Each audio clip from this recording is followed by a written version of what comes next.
احلى مخلل خيار واسرع مخلل ممكن تاكلوه بجد في التاريخ كله. بصوا عامل ازاي، خطير. اسرع مخلل في التاريخ. النهارده هخليكي تعملي المخلل قبل الغدا وتاكلي منه على الغدا. تخيلي بقى، حاجه سهله جدا وبسيطه وبمكون واحد بس. هنخلي المخلل يستوي معانا، مش هيكمل معاكي ساعه بالظبط، وهتاكلي منه على طول. هنبدأ دلوقتي. النهارده انا هخلي مخلل خيار.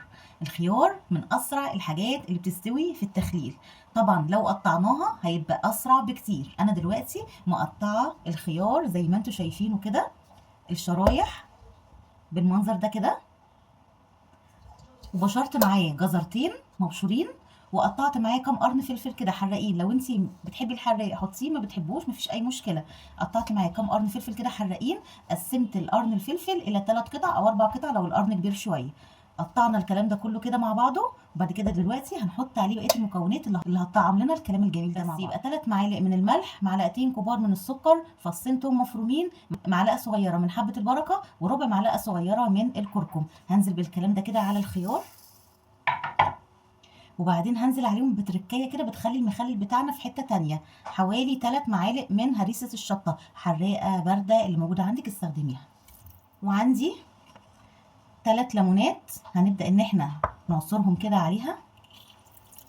هتخلي المخلل حلو قوي ومزز. مش هنحط خل عشان الخل هيهري الخيار، لكن لو انت الخيار حطاه صحيح مش حطاه متقطع، حطي 3 معالق من الخل ما فيهمش اي مشكله، عشان الخيار كده كده هو صحيح، يعني مش هيبوظ معاكي بسرعه ولا هيطرى معاكي بسرعه. وبعد ما نزلنا بقى بالمكونات كلها كده، هنبدا نقلب الحاجات دي كلها مع بعض. نلف الخيار بالفلفل بالجزر كلهم بالملح بالتتبيله اللي احنا عملناها، وبعد كده اقول لكم هننزل عليها بايه كمان.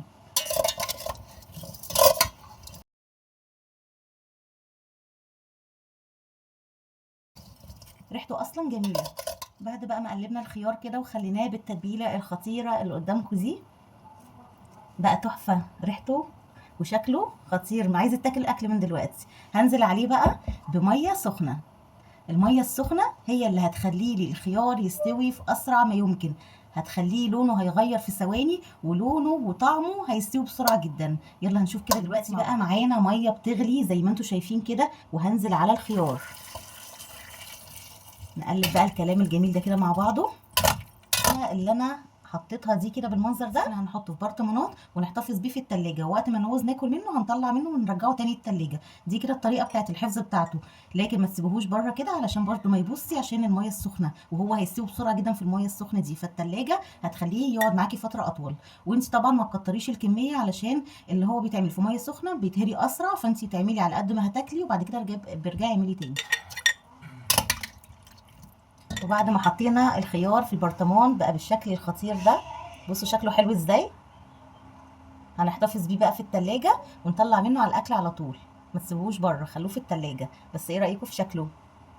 حلو قوي. اسرع مخلل خيار هتاكلوا منه بجد في اسرع وقت. يعني انا هخلص الغدا وهحط لكم جنب الغدا وهتشوفوا شكله كان عامل ازاي. لو عجبكم الفيديو دوسوا لايك وفعلوا زر الجرس عشان يوصلكم كل فيديوهاتنا، وما تنسوش تسيبوا كومنت حلو زيكم بالظبط. باي باي.